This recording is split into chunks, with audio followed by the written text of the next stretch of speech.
Hello, I'm Chuck Rowe, and to my left is Pam Hartley. We're both members of the Paradise Citizens Alliance, and we'll be conducting this interview.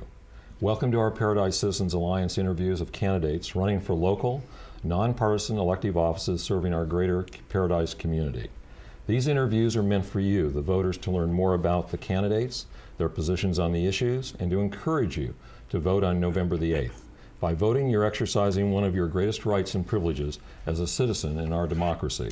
All these interviews will be posted on our website at paradiseca.org for you, the voter, to access online and view from October the 8th right up to the election on November the 8th. With that, I'd like to introduce Roger Bylund, candidate for the Paradise Unified School District's Board of Trustees. Roger, welcome. Good morning. With that, I will lead off with the first question and tell us a little bit about your background.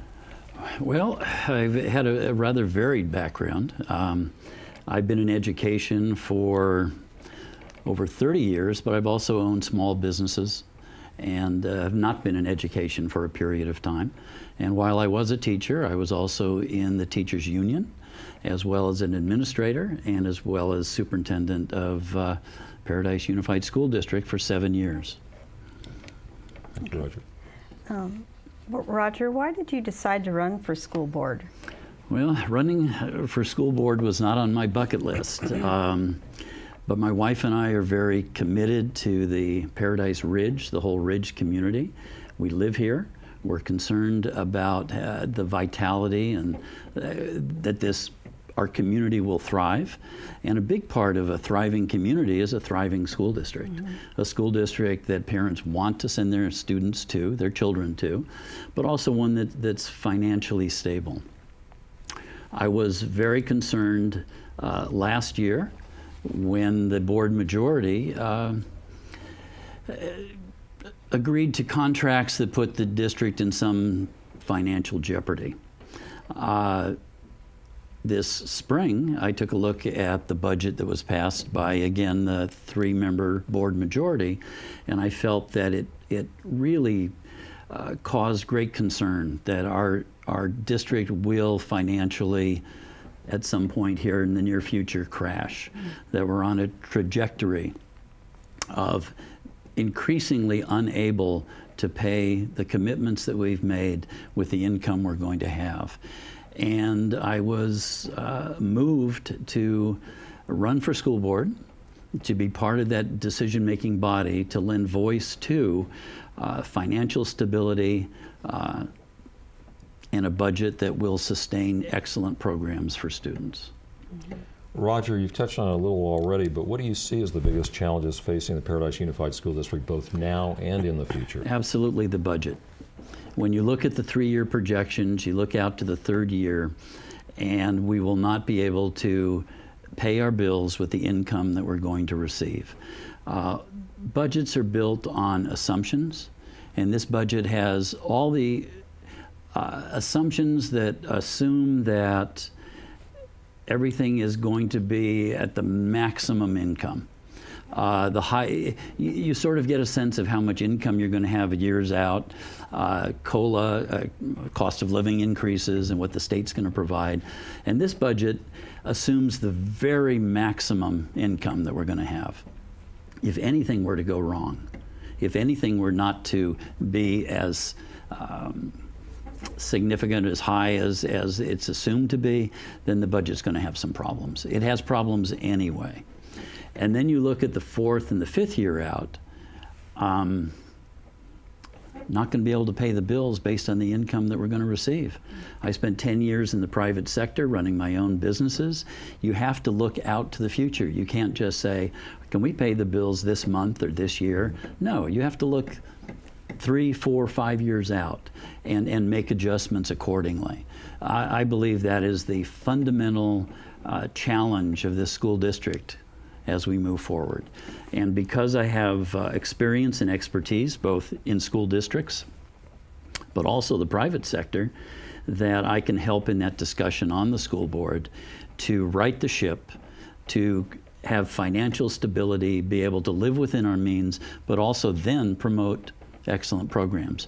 A budget that's a challenge is not good for anybody. It's not good for employees, certainly not good for students, and not good for our community. Our community deserves better. What changes, Roger, would you like to see implemented to improve the district and better prepare our students for the global economy? Well, we want schools that are competitive, that parents and families want to send their children to. We have excellent teachers, excellent staff, excellent facilities. We need to bring the parents on board so that we can design schools they want their children to attend. Just imagine if Paradise Ridge community was a place where no matter where you moved, you could bring your family to our community and they would have excellent schools. Be they excellent schools with the Paradise Unified School District, excellent charter schools, excellent private schools. If we had a community where every single school was a desirable place for parents to place their children, we would be the go-to district in Northern California, and including parents, so that parents have a voice and are part of that conversation, so that you have schools that, again, meet their needs and that they want their children to go to. A good example would be the Upper Ridge up in Magalia, to bring parents in if there needs to be if there's a challenge to make those schools that people want to attend, you bring the parents in so they have a voice, a strong voice into what that school should look like. Roger, an overwhelming majority of district students are failing to meet state standards in grade level proficiency in English and math. What do you believe needs to be done specifically to turn this unacceptable situation around for the better? Well, if we want our schools to be competitive, they have to be competitive. They have to be places that parents identify that their students are going to get an education where they're going to meet those standards, where they're going to have that level of achievement. Again, I go back to talented staff, bringing in parents, designing programs that are going to meet the needs of the children. I don't think anyone can say, do it this way and everything will be fine. You need to involve your staff, you need to involve your parents, you need to have your eye on the prize of those high standards and work to meet them. As you go through the process, you need transparency. Parents and the community need to know what those scores are. They need to know the other ways that students may be achieving. You have to get the information out so that people can make a good choice and help out. We have one class, potentially we could have more at the high school, where the community is taking an active role in working with the teacher to support the students. In this case, it's the entrepreneur class. We have amazing resources in our community. We can't be an isolated school silo. We have to bring the community in, bring parents in, give them a meaningful voice, but also design programs with the intent of raising the achievement of our students. Roger, what's your assessment of the district's financial situation? Well, again, I think we're on a trajectory, we're on a slope heading to serious financial problems. You have to be able to pay your bills. You can't overspend beyond what you have in income. And yet we have locked in ongoing expenses. One of some concern is the 91% that our personnel costs represent within our budget. State average, state standard, local Butte County average standard is 85%. That's several $1 million that should be going into programs for students to raise achievement.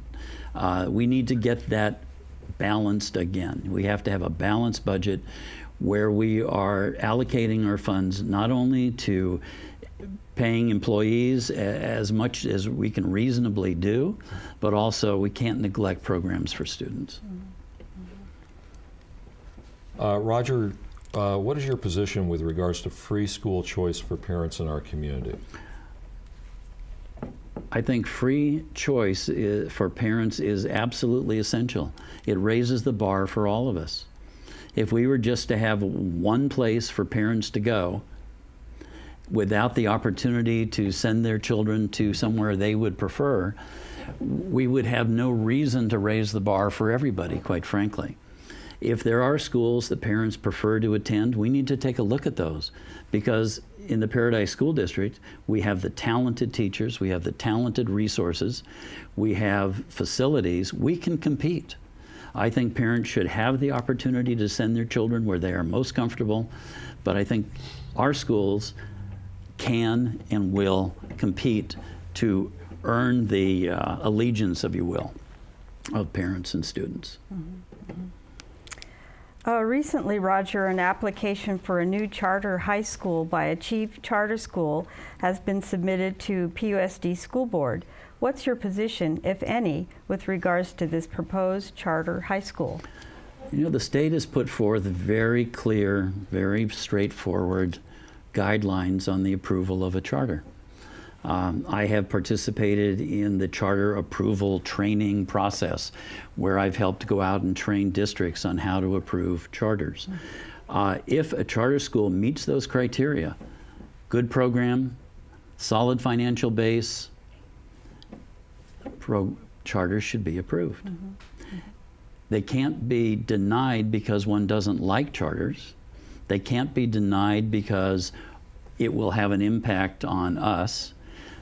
They have to be approved based on these criteria. If they meet those criteria, it should be approved. Bad charters who don't meet that criteria should not be approved. But good ones should be. And that's what the process is about, how the charter matches up to these 16 criteria. Roger, this is your opportunity to address the voters, to direct voters directly, and to explain to them why they should vote for you for the Paradise Unified School District's Board of Trustees. Well, So you can look right into that. this is shaping up to be a very interesting campaign. As I've answered your questions, the major issue that we face is budgetary. Can we live within our means? Can we allocate our funds to support students as well as our employee costs, and do it in a way where our district will thrive? I was superintendent of the district for 7 years. During those 7 years, we had horrendous problems financially. The state cut back our funding by over 25%, and we were able to sustain a budget that supported students and nonetheless accommodated those cuts.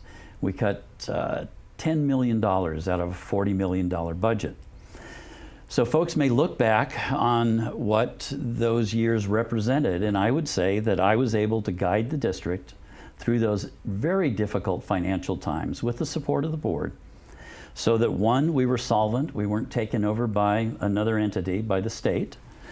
Two, our student achievement actually, given the old standards, was the highest it had been. And we were able to get through that crisis. Now, I'm not running to be superintendent. I'm running to be one of 5 board members. But I think I can bring that experience to the board and stabilize the financial state of the district so that we have the funds to promote excellence in education. Roger, thank you so much for joining us with this interview. We It appreciate was it. really a pleasure. I appreciate the chance to discuss these That's all right. issues. Yeah, Thank thanks, you. Roger.